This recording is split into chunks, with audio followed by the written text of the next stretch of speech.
Welcome, welcome to our most awaited class day 29 of master series. और आज हम करने वाले हैं Indian English poetry and Indian English drama. तो जैसे कि अभी तक हमने इंडियन लिटरेचर में अपना मेजर बिग 3 पढ़ लिए, उसका ओरिजिन पढ़ लिया, इमर्जेंस पढ़ लिया, प्रेजेंट टाइम तक उसकी क्या चीज़ें हैं, वो सारी चीज़ें हमने कवर अप कर रखी हैं अपने प्रीवियस लेक्चर्स में। साथ में हमने राजा राव और आनंद, मुल्कराज आनंद की भी डिटेल स्टडी की है, उनके वर्क्स की डिटेल स्टडी की है। और just the day before day 28 में हमने सलमान रश्दी और पोस्ट मॉडर्निज्म इंडिया पूरा कवर अप किया है। अब इंडियन लिटरेचर में थोड़ा सा जो पार्ट बचता है वो बचता है इंडियन इंग्लिश पोइट्री और इंडियन इंग्लिश ड्रामा आपके एग्ज़ाम के पर्सपेक्टिव से। उसमें कुछ हमारे की फिगर्स हैं लाइक कमला दास है ना, जयंत महापात्रा। तो ये बहुत फेमस की फिगर्स हैं जो आपको जानने ज़रूरी है, तो वो हम आज कवर अप करेंगे। आपको मालूम होगा कि हम ये मास्टर सीरीज़ आपके लिए लेके आए हैं, तो हमारा इसमें मकसद ये है कि मिनिमम टाइम में हम आपको मैक्सिमम चीज़ें करा पाएँ। और हम अपने डे 29 पे पहुंच गए हैं। और याद रहे कि डे 30 पे हम अपना पूरा जितना भी हमने अभी पढ़ाया है डे 20 से, वो हम डे 30 पे सारे का एक मॉक टेस्ट करने वाले हैं, क्वेश्चन प्रैक्टिस करने वाले हैं, पूरा मिक्सअप रहने वाला है। तो उसको मिस आउट मत करना, क्योंकि वो इम्पॉर्टेंट लेक्चर होगा जहाँ आप क्वेश्चन करना सीखेंगे। एक सीक्वेंस में हम चीज़ें कर रहे हैं जहाँ आपको पहले थ्योरी पढ़ाते हैं, कॉन्सेप्ट समझाते हैं, फिर क्वेश्चन प्रैक्टिस कराते हैं, और डेली का डेली तो क्वेश्चन आपको देते ही देते हैं। ठीक है, तो अगर हम बात करें इंडियन इंग्लिश पोइट्री की, तो सबसे पहले हम जानेंगे कि क्या इतनी खास पोइट्री है हमारी इंडियन इंग्लिश लिटरेचर में। तो हाँ, वो इसलिए यूनिक है क्योंकि ये दो बर्डन्स को एक साथ कैरी कर रहे हैं। The tradition of English poetry that comes from romantic, modernist and post war period, and the weight of Indian experience like caste, culture, mythology, nationalism, colonialism, daily urban life. तो आपको समझ आ रहा होगा कि इंडियन इंग्लिश पोइट्री इतनी ज़्यादा unique इसलिए है क्योंकि वो दो वर्जन्स कैरी कर रही है, दो बर्डन्स कैरी कर रही है एक साथ। एक तो इंग्लिश का ट्रेडिशन, जो भी रोमांटिक पोइट्स थे, मॉडर्निस्ट पोइट्स थे, वो कैसे लिख रहे थे, that thing, and the weight of Indian experience की उसमें एक मिक्स है इंडियन एक्सपीरियंस का, जो उसको रियल बनाती है। The best part, Indian English poets do not simply imitate the English tradition, they transform it from with in. केवल इमिटेट नहीं करते हैं बल्कि उसमें और अपनी खूबियाँ, अपना एक नेचुरल टच छोड़ देते हैं। ये खास बात है हमारे इंडियन इंग्लिश पोइट्स की। 3 फेज़ रहे हैं हमारे इंडियन इंग्लिश पोइट्री में। अगर हम बात करें तो फेज़ 1 में हमें कॉलोनियल अर्ली पीरियड देखने को मिलता है 1800 से 1930 के बीच में, जहाँ डिरोजियो, टूरू डॉट, सरोजिनी नायडू, ये सारे मेन की फिगर्स देखने को मिले, जहाँ इमिटेशन हो रहा था इंग्लिश रोमांटिक ट्रेडिशन का विद इंडियन कंटेंट। वहीं फेज़ 2 में हम पोस्ट इंडिपेंडेंस आफ्टर 1947 टू 1980 हमें देखने को मिले नसीम इस्किल, ए के रामानुजम, कमला दास, डॉम मोरेस, जयंत महापात्रा, अरुण कोलकर। ये क्या है, ये मॉडर्न इंडियन इंग्लिश पोइट्स हैं जो लिख रहे हैं ज़्यादा से ज़्यादा अर्बन एलिनेशन, आइडेंटिटी, सेक्सुअलिटी और मेमोरी के बारे में। जयंत महापात्रा तो बहुत ज़्यादा इम्पॉर्टेंट पोइट हैं अगर आप देखेंगे। वहीं अगर मैं बात करूं फेज़ 3 की, तो हमें कंटेम्प्रेरी पोइट्स देखने को मिल रहे हैं like Vikram Seth, जीथेल, यूनेस्टिस, Jerry Pinto. ये इनका स्टाइल जो है वो थोड़ा एक्सपेरिमेंटल है, डाइवर्स है, और ये ग्लोबली कनेक्टेड है। अगर मैं बात करूं, हमने 3 फेज़ में देख लिए, colonial, post independence and contemporary. अब हम अलग अलग की फिगर्स जो हमें जितना जानना ज़रूरी है उनके बारे में, वो हम जानना स्टार्ट करते हैं। सबसे पहले हमारी हैं सरोजिनी नायडू। और Sarojini Naidu in the Nightingale of India, इनका जन्म हुआ है 1879 में हैदराबाद में। एजुकेशन इनकी रही है कैम्ब्रिज से किंग्स कॉलेज। टाइटल इनको क्या मिला हुआ है, नाइटिंगेल ऑफ इंडिया। और ये क्या जानी जाती हैं, first women governor of India. कब बनी है, यूपी की 1947 में। ठीक, इनका कीवर्ड्स क्या क्या याद रखना है आपको, कीवर्ड्स याद रखना है, the golden threshold, the word of time, the broken wing, the feather of dawn. अगर आप सोच रहे हो कि मैम आपने कुछ चटपटी बातें नहीं करी, आपने मुझे कुछ हुक्स नहीं दिए कि मैं रुक रहा हूँ इस वीडियो में, मैं देख पाऊँ, तो वो तो आपको नहीं मिलेगा, क्योंकि हम हमारा जो मोटिव है कि हम आपको कम टाइम में ज़्यादा से ज़्यादा चीज़ें आपको प्रोवाइड कर पाएँ, समझा पाएँ। तो हम बातें करके आपको कहानी सुना के रोकने के लिए नहीं है। हम आपको आएंगे, इम्पोर्टेंट चीज़ें बताएंगे, समझाएंगे और आपके डाउट सुनेंगे, समझेंगे, आपको और कंटेंट प्रोवाइड कराएंगे और बस चले जाएंगे। इसके अलावा हम आपसे बैठ के बातचीत करें, हाँ और बताओ मामा ठीक है, हाँ और बताओ चाचा ठीक है, तो that's not my kind. Keywords हमने जाने सरोजनी नायडू के, और मैं पूरी उम्मीद करती हूँ कि जो बच्चे मेरे से पढ़ रहे हैं वो जानते हैं, अभी तक इतना सीख गए होंगे कि अपने साथ एक कॉपी पेन लेके बैठते होंगे और मेन चीज़ें नोट डाउन करते रहते होंगे। जैसे मैं सरोजनी नायडू के बारे में उनके कीवर्ड तक पहुँच गई तो उनकी कॉपी में वो हेडिंग आ चुकी होनी चाहिए, सरोजनी नायडू, ठीक है। तो ऐसे आप पढ़ोगे तो ज़्यादा बेहतर होगा, क्योंकि वो बात अलग है कि आप कितना भी डिजिटलाइज हो जाएं, आप कितना भी प्रिंटेड पीडीएफ से पढ़ने लगें या फिर पीडीएफ से पढ़ने लगें, the essence of hand writing जो आप लिख के करते हो ना, वो आपके दिमाग में लॉन्ग टर्म रहता है, ठीक है। तो भले ही की पॉइंट्स में लिखो बट लिखो। सरोजनी नायडू के बारे में अगर हमने कीवर्ड्स के बारे में जाना तो हमने जान लिया था कि इनके कीवर्ड्स हैं द गोल्डन थ्रेशोल्ड, इनका first collection, the word of time, the broken wing, the feather of the dawn. वही इनके स्टाइल की बात करें तो इनका स्टाइल ना बहुत ऐसा लिरिकल, म्यूज़िकल, ऑर्नेट टाइप रहता है और हर poetry is full of nature imagery, जिसमें वर्ड्स, फ्लावर्स, सीजन्स ये आपको देखने को मिलेगा। मैं तो हाईलाइट कर दूं क्योंकि आप तो लिखेंगे नहीं। And Indian folk traditions, critics often call her style decorative, इनके स्टाइल को डेकोरेटिव भी कहा जाता है, beautiful but not a very deep. Criticism की अगर मैं बात करूं तो जो हमारे इंडियन क्रिटिक हैं A K Ramanujan noted that Sarojini Naidu's poetry is often too English in manner, she uses Indian content like bazaars, temples, but the style, rhythm, sensibility are entirely borrowed from the English romantic tradition, that is from Keats and Shelley. इनका theme क्या रहा है? Themes इनके work की रही है patriotism, Indian womanhood, nature, love, folk life, ठीक है। अगर मैं बात करूं आपसे, मे बी अब आपको आवाज़ ज़्यादा बेहतर आ रही होगी, है ना। अगर मैं बात करूं थीम्स आपको मैं समझा दी, और आपको क्या याद रखना है, इनको टाइटल मिला है नाइटिंगेल ऑफ इंडिया, और ये किसने दिया है तो इनको टाइटल ये दिया है महात्मा गांधी ने, also called Bharat Kokila. Sarojini Naidu was the first woman to become president of the Indian National Congress and the first woman governor of Indian state United Province 1947 to 49। इतना आपको समझ में आ गया? देखो, I am not well enough कि मैं उतना ज़्यादा एनर्जी के साथ पढ़ा पाऊँ, but I will try my best, क्योंकि I am under so much medication that it's hard for me to sit like this and teach you, okay. So no worries, मैं पूरी कोशिश करूँगी आपको पढ़ाने की, और इनफैक्ट आपको चीज़ें समझ में तो आएंगी, है ना। और इतना कोई रॉकेट साइंस में नहीं पढ़ा रही हूँ कि ये फॉर्मूला आपको ये नहीं समझ में आ रहा, वो नहीं समझ में आ रहा, नॉर्मल चीज़ें हैं, ठीक है। निज़म स्केल की बात मैं करूँ अगर 1924 to 2004, father of modern English poetry, ये नोट डाउन कर लो, father of modern English poetry, born in 1924, Bombay, community इनकी रही है बेन इज़राइल जोइश, और इनका फर्स्ट कलेक्शन रहा है a time to change. The thing is कि आपको ये मेन चीज़ें जाननी ज़रूरी हैं, इसलिए आपको बताई जा रही हैं, और I am low on energy, that's why most of the things आपको यहाँ लिखी हुई मिलेंगी, जिससे कोई बच्चा अगर पीडीएफ से भी पढ़ रहा है ना तो वो समझ के खुद से पढ़ ले। Like why is he the father of modern English poetry. अब आप कहोगे आपने सरोजनी नायडू पहले पढ़ा दिया, फिर भी आपने ये बताया father of modern Indian English poetry आप अब बता रहे हो। तो बात ये है कि इसके पहले जितने भी जो भी हमारे इंडियन इंग्लिश पोइट्री थी वो या तो इमिटेटिव थी इंग्लिश रोमांटिक स्टाइल की लाइक सरोजनी नायडू, या पॉलिटिकली नेशनलिस्ट थे। इज़िकल पहले ऐसे पोइट रहे हैं जिन्होंने एक truly urban contemporary self aware ironic voice लाई है इंडियन इंग्लिश पोइट्री में।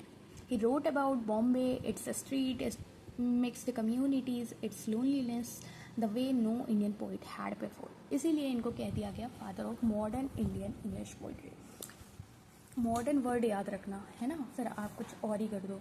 इनके collections a time to change, इनका फर्स्ट कलेक्शन रहा है 60 poems, the third the unfinished man, the exact name, hymns in darkness, contains famous goodbye party for miss Pushpa T S and night of the scorpion. ये जो आप देखोगे ना goodbye party for miss Pushpa T S, ये जब आप पढ़ोगे तब आप इसमें महसूस कर पाओगे कि कैसे मौकरी दिखाई गई है इंडियंस की इंग्लिश लैंग्वेज को लेके, कि वो ट्राई कर रहे हैं बोलने का, फिर भी वो कैसे बार बार गलतियाँ हाईलाइट की गई हैं, समझ रहे हो वो वाली बात। Latter day in psalms that for that he win Sahitya Akademi award in 1983। Famous poems जो हैं जो आपको जाननी ज़रूरी है वो है night of the scorpion. Night of the scorpion क्या है, एक mother is stung by a scorpion, neighbours rushing chanting prayers seeking remedies, the father a rational skeptic tries scientific cures, mother thanks god for sparing her child. इसमें themes आपको देखने को मिलेंगे, superstition, rationalism, community, mothers selflessness. बात क्या है night of the scorpion कि scorpion ने मदर को काट लिया है, तो और लोग जब वहाँ पूजा पाठ कर रहे हैं, रेमेडीज़ ढूंढ रहे हैं, वहीं जो फादर हैं वो साइंटिफिक क्योर्स ट्राई कर रहे हैं, तो एक तरीके का सुपरस्टिशन और रेशनलिज्म की थीम आपको देखने को मिली है। Goodbye party for miss Pushpa T S की बात मैं करूँ तो ये hilarious sent of speech in Indian English, Indianised English with comic grammar mistake, satire on Indian English uses and on the empty sentimentality of farewell speeches। ये जो है satire, ये पढ़ा होगा मुझे लगता है आपने। एंटरप्राइज क्या है, a group goes on pilgrimage, sorry, a group goes on pilgrimage, one by one people abandon the journey for various reasons, the protagonist returns home changed।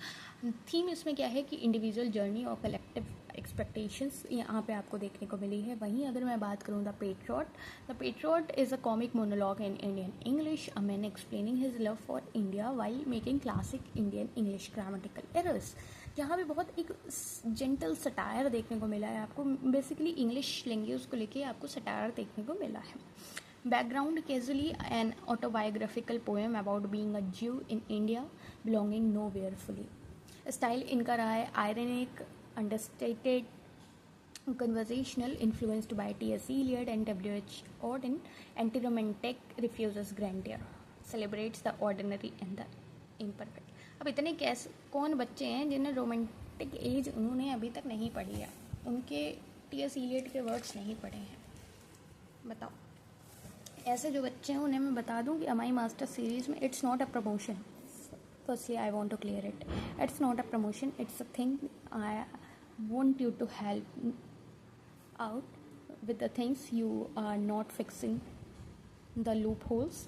तो मैं आपको सजेस्ट करूँगी कि आप मास्टर सीरीज़ की साइकिल 1 जब देखोगे, यानी कि डे 1 to 10, तो आपको सारे पीरियड्स क्लियर हो जाएंगे और सारे पीरियड्स आपको 1 शॉट में मिल जाएंगे।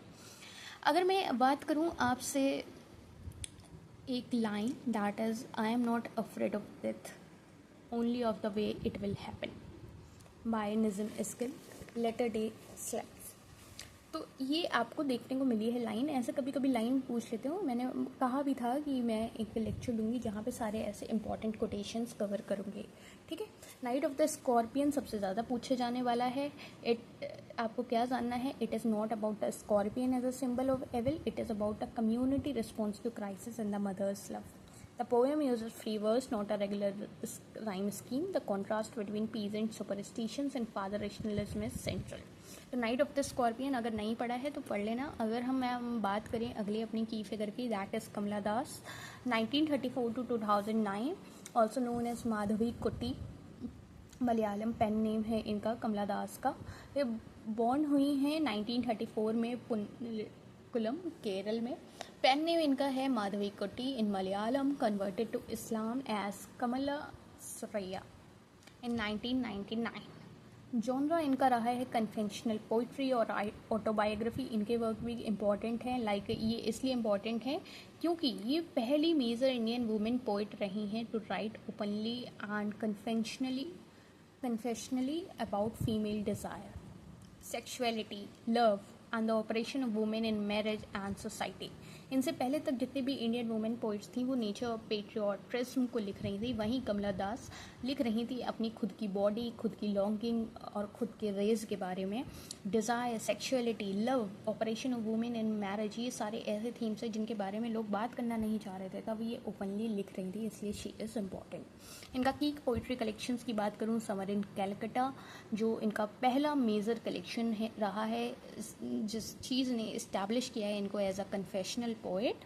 The dissidents, the old playhouse and the other poems, only the soul knows how to sing, ये सारे वर्क्स हैं। वहीं इनकी जो फेमस पोम है वो है एन इंट्रोडक्शन। इंट्रोडक्शन बहुत ज़्यादा इम्पॉर्टेंट है, कि इसलिए इम्पॉर्टेंट है क्योंकि ये इनकी सबसे ज़्यादा फेमस पोम है, और यहाँ ये डिक्लेयर कर रही हैं कि I am Indian, very brown, born in Malabar, I speak 3 languages, write in 2, dream in 1. She refuses to choose an identity neither traditionally Indian or fully Western. She defends her right to speak of female desire openly. This is the manifesto of female selfhood. तो जो भी आप देख रहे हैं ना कि अपनी डिज़ायर्स, अपनी बॉडी, अपनी लॉन्गिंग के बारे में खुल के बोल पाना, सेक्सुअलिटी के बारे में खुल के लिख पाना, that comes from the pome and introduction जो मैनिफेस्टो रहा है फीमेल सेल्फहुड का. The old playhouse is a woman's voice addressing a man. His love has imprisoned her, domesticated her wild spirit. यहाँ आपको एक लाइन देखने को मिल रही है, इसको आप अगर ध्यान से देखेंगे ना तब आपको मतलब इनकी पोएम्स जब आप पढ़ेंगे तो आप एक बार अगर एक लड़की हैं तो खुद से सवालात करने लग जाएंगे, आप खुद को ढूंढने लग जाएंगे उन पोएम्स में. ठीक है, ऐसी चीज़ें हैं. The old playhouse, a woman's voice addressing a man. His love has imprisoned her, domesticated her wild spirit. You daft my first, made me a daft. A critic of marriage as a cage. My grandmother's house की अगर मैं बात करूँ, ये nostalgia for childhood. The grandmother's house are a lost paradise of safety and love. The speaker contrasts that warmth with her current loveless existence. Composition इसमें क्या रहा है, about writing, creativity and the female body. वहीं जो work है इनका autobiography, वो उनकी खुद की स्टोरी है, confessional autobiography, candid about affairs, marriage, desire, controversial but landmark work.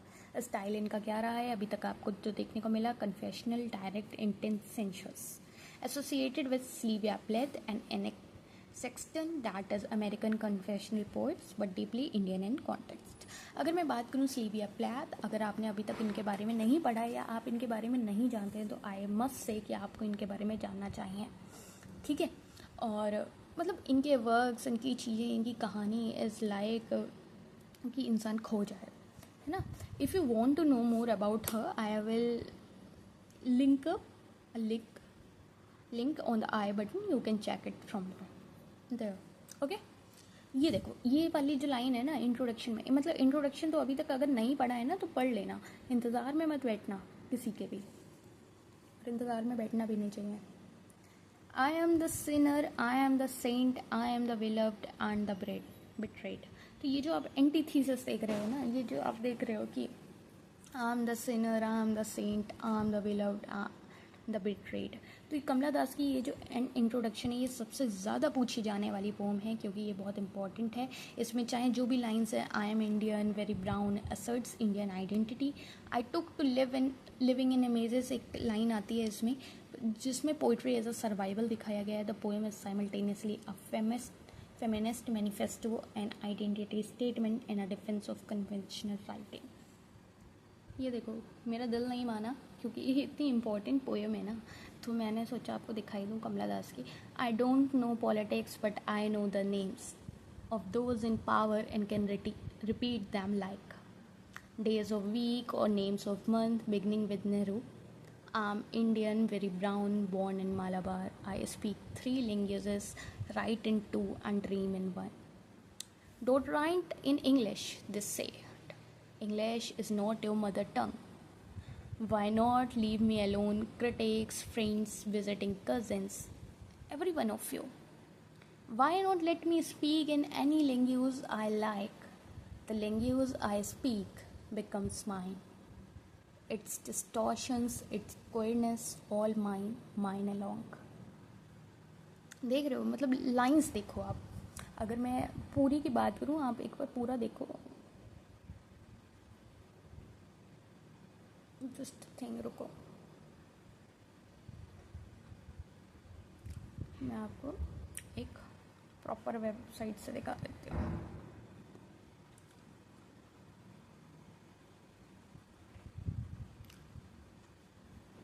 ठीक है, कहाँ तक हमने पढ़ ली थी?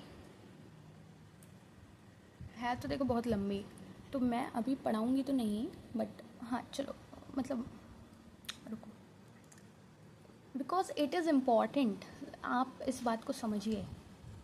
यहाँ तक हमने पढ़ ली थी। Every one of you, why not let me speak in any language I like? The language I speak becomes mine. Its distortions, its queerness, all mine, mine alone. It is half English, half Indian, funny perhaps, but it is honest. Is as human as I am human. Don't you see? It voices my joys, my longings, my hopes, and it is useful to me as coin is to crows. Roaring to the lines, ये बोल रही हैं कि जैसे मेरे लिए मेरी language में काम करना, जो भी लैंग्वेज मैं बोल रही हूँ वो मेरी हो जा रही है, जो भी लैंग्वेज मुझे आ रही है वो मेरी हो जा रही है। अगर उस चीज़ में काम करना मेरे लिए उतना ही ज़रूरी है जैसे coining to prose, roaring to lines. It is a human speech, the speech of the mind that is. अब बताइए कहाँ जाए हैं, चलिए।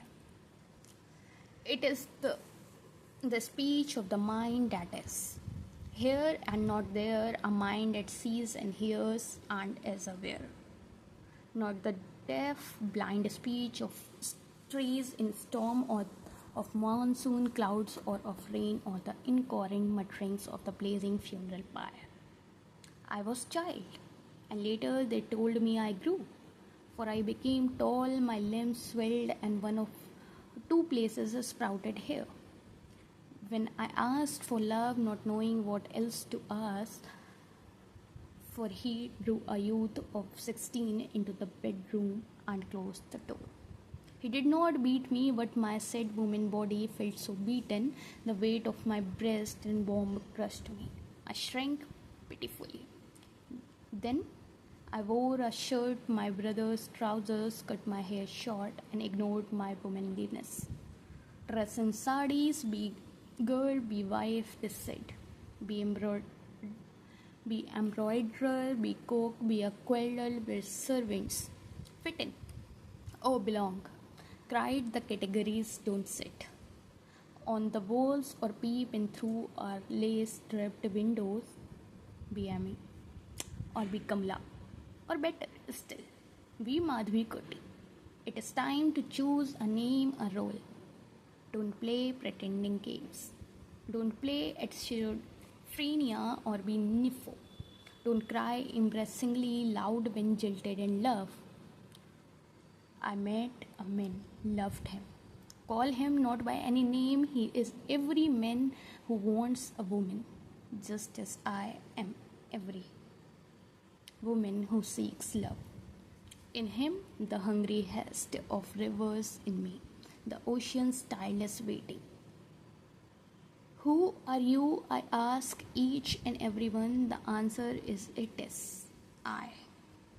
Anywhere and everywhere I see the one who calls himself I in this world. He is tightly packed like the sword in its sheath. It is I who drink lonely drinks at 12 midnight in the hotels of strange towns.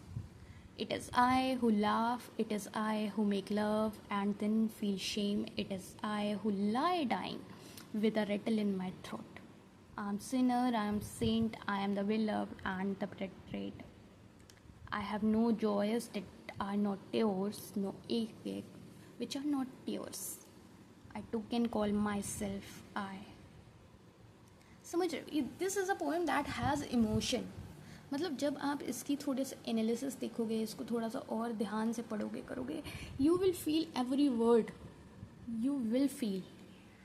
The thing is कि अभी आपको लगा होगा कि बीच में आप ये क्या पढ़ाने लग गई मैम, ये तो थोड़ी होता है, बट द थिंग इज़ कि that has emotion.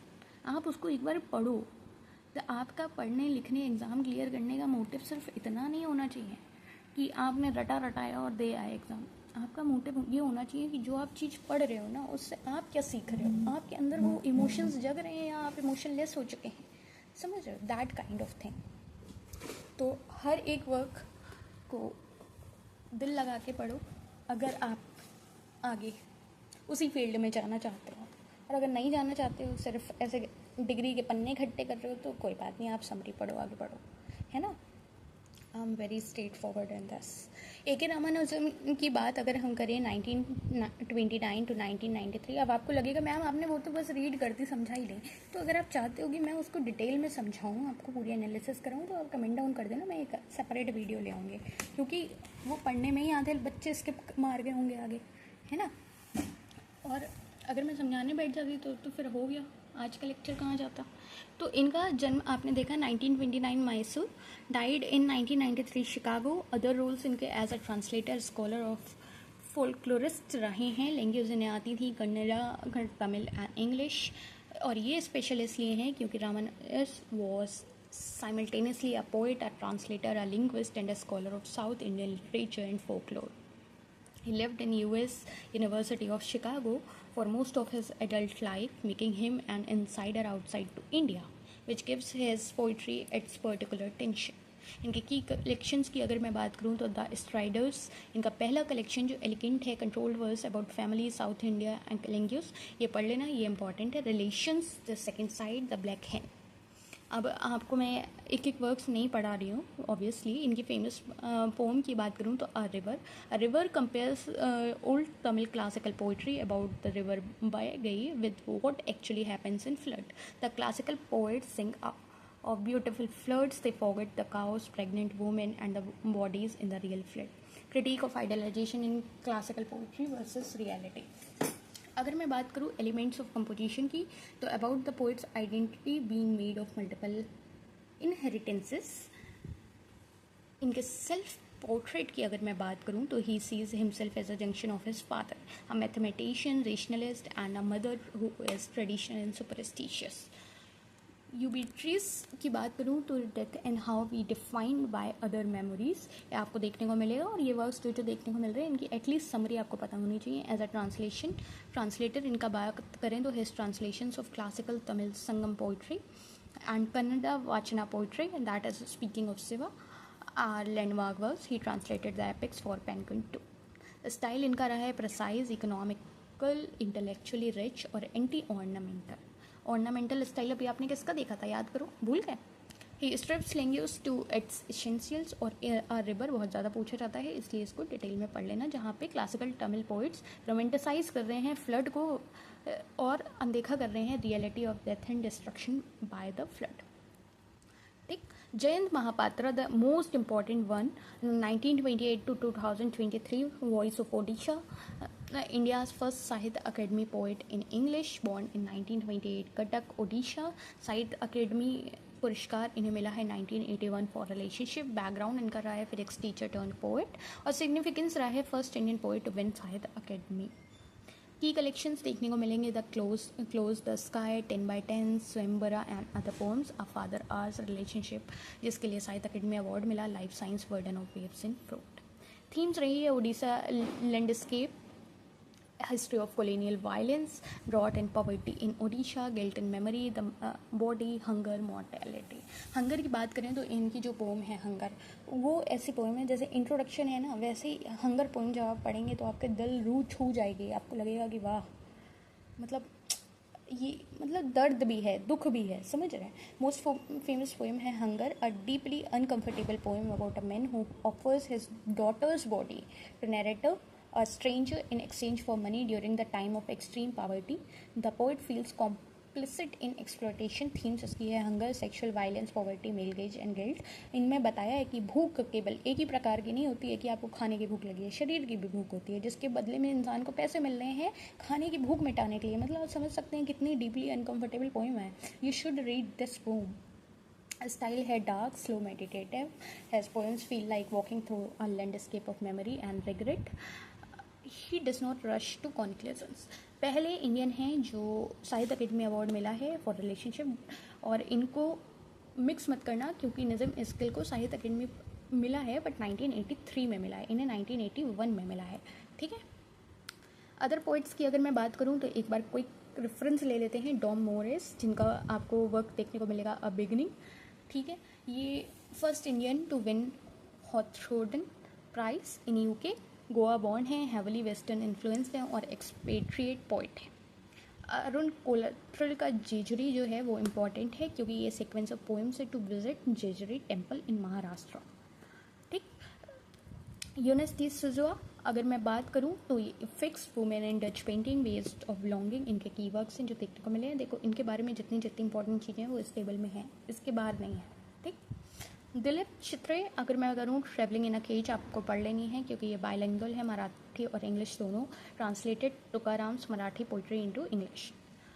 Vikram Seth तो कितने इंपॉर्टेंट है, मतलब द गोल्डन गेट, मैपिंग्स।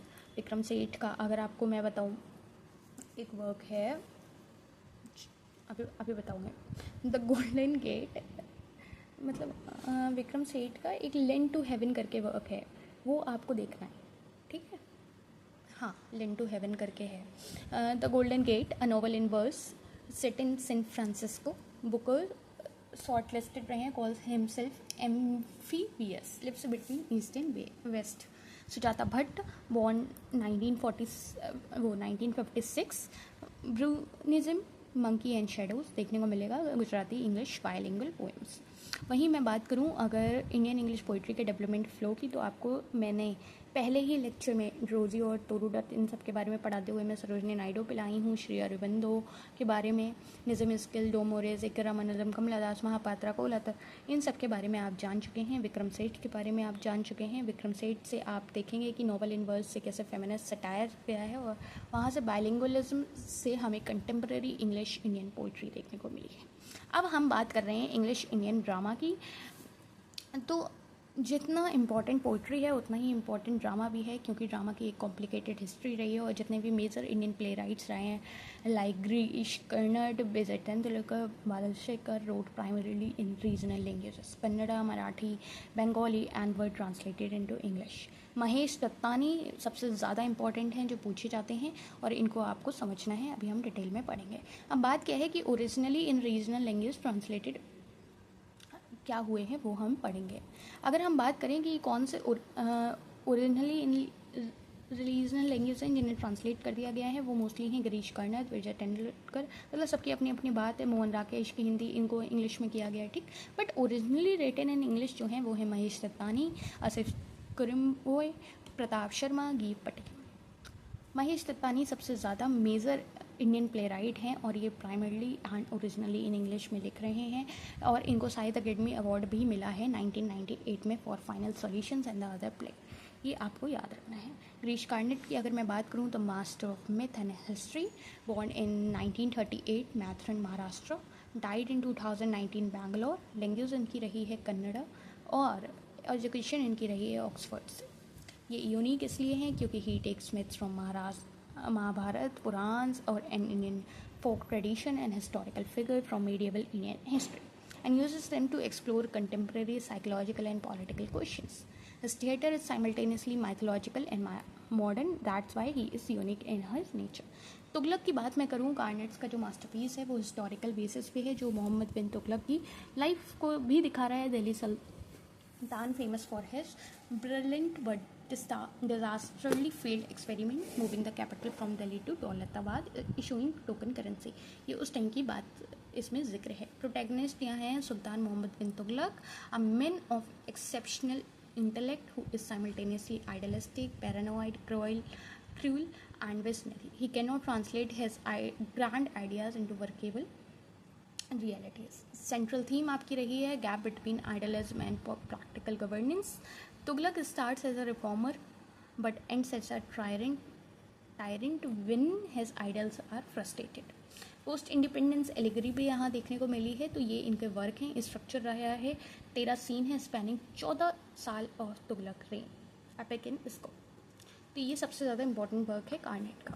वहीं अगर मैं बात करूँ हयावादना भी इम्पॉर्टेंट है ग्रीश कार्नेट का। ये 2 सोर्सेस पे है, the Katha Sarit Sagar, story of Padmavati, Devadatta and Kapila, और वहीं Thomas Mann's novel the transposed head. Plot आपको वैसे तो लिखा हुआ है, लेकिन मैं आपको बताऊं कि पद्मावती जो है वो देवदत्त को प्यार कर रही है। मतलब यहाँ पे दो लोग होते हैं, देखो, पद्मावती, देवदत्त और कपिला, ठीक। तो बात क्या है कि यहाँ पे दो मेल लोग होते हैं, एक देवदत्त, एक कपिला। देवदत्त जो है जो वो इंटेलेक्चुअल है और उसकी बॉडी वीक है, वहीं कपिला जो है वो फिजिकली बहुत स्ट्रॉन्ग है बट इंटेलेक्चुअल नहीं है, ठीक है। और पद्मावती जो है वो प्यार किससे करती है? देवदत्त से, बट अट्रैक्टेड किससे है? कपिला से, समझ रहे हो? तो हयावादना में होता क्या है कि बीच में ऐसी चीज़ें होती हैं कि देखो, कहानी तो बहुत बढ़िया है, ठीक है। बीच में ऐसी चीज़ें होती हैं कि इन दोनों की बॉडी जो है वो आपस में इंटरचेंज हो जाती है। जब दोनों के हेड्स एक्सीडेंटली ट्रांसपोज्ड, स्वैप हो जाते हैं दोनों के, तो पद्मावती सोचती है कि अब मेरा हस्बैंड कौन है, the body of Kapila with Devdatta head और वाइस वर्सा। तो वहाँ पे एक बात ये आ जाती है कि धीमे धीमे धीमे धीमे देखो, जिसकी जो प्रकृति है, जिसका जो स्वधर्म है, आप तभी कहते हैं कंपैरिजन नहीं करना चाहिए, है ना। आप किसी की तरह बनना चाह रहे हैं, और मतलब एक इंटेलेक्चुअल इंसान बॉडी बिल्डर बनना चाह रहा है, ठीक है, वो भी किसी के कंपैरिजन में। वो खुद से अपने मन से बनना चाह रहा है तो वो बन सकता है, अगर किसी के कंपैरिजन में बनना चाहता है तो वो मुश्किल है ना। तो द थिंग इज़ कि आप जब ये पढ़ेंगे तो आपको देखने को मिलेगा द प्रॉब्लम ऑफ आइडेंटिटी, मतलब हेड स्वैप होने के बाद भी चीज़ें बदली नहीं। तब भी पद्मावती को कन्फ्यूज़न रहा कि अब मेरे को कौन सा आदमी हुआ, मेरा हस्बैंड कौन हुआ, समझ रहे हो। और लास्ट में दोनों ही ख़त्म हो जाते हैं। Central theme problem of identity दिखाई गई है। फ्रेम नैरेटिव हुई है a horse man Hayavadana provides the frame, he is half man half horse wants to become complete। एक हॉर्स की आइडेंटिटी भी दिखाई है ना। By the end he becomes a fully horse complete in his animal nature. Ironic humans do who try to be complete end up less than animals who accept their nature। Creative form की बात करूँ तो uses yakshagana, that is traditional Carnatic theatre elements, mask music, the role of Bhagavatam narrator, stylized movement। Naga Mandla भी एक work है जिसको आपको पढ़ना है, प्लॉट वगैरह आप यहाँ से पढ़ सकते हो, ठीक है। ये आपका इम्पॉर्टेंट वर्क है।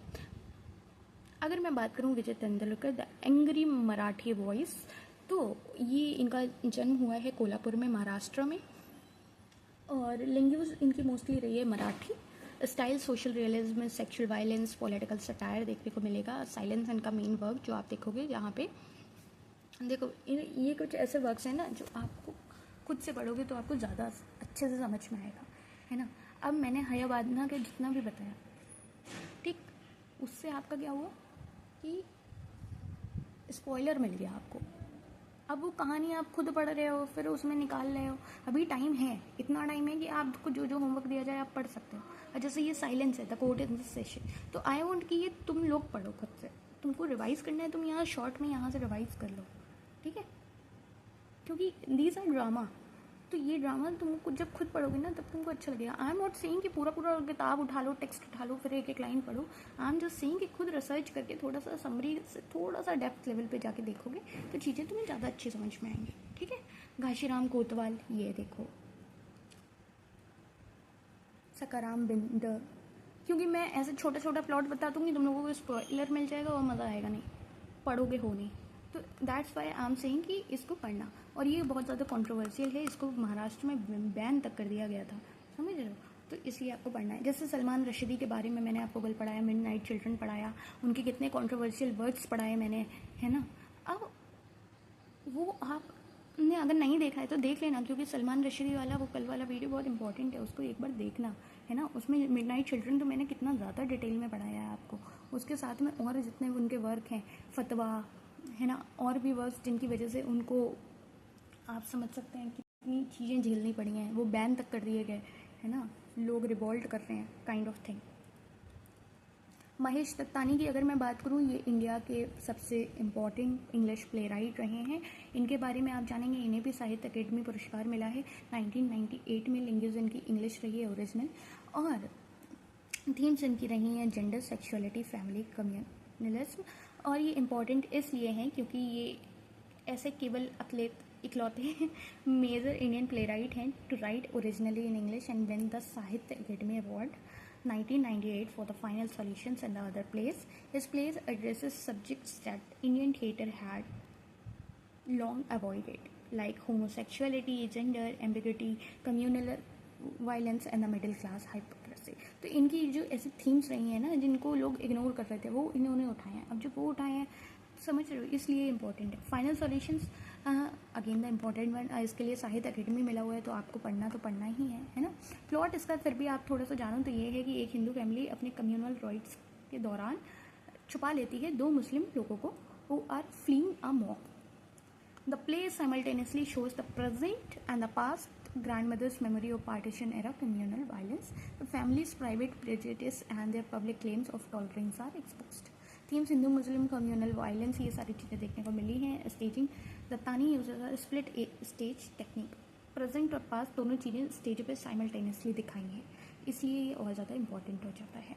Dance like a man, again I am saying कि आप इसको खुद से पढ़ोगे तो आपको ज़्यादा अच्छा समझ में आएगा। इसमें जयराज और रत्ना जो भरतनाट्यम डांसर्स हैं उनकी आइडेंटिटी आपको देखने को मिलेगी कि द मेल को जैसे डांस करते हुए अनमैनली मान लिया जाता है, तो वो दिखाएंगे कि कैसे the play shows how the father patriarchal control destroys the son's potential and the couple's happiness.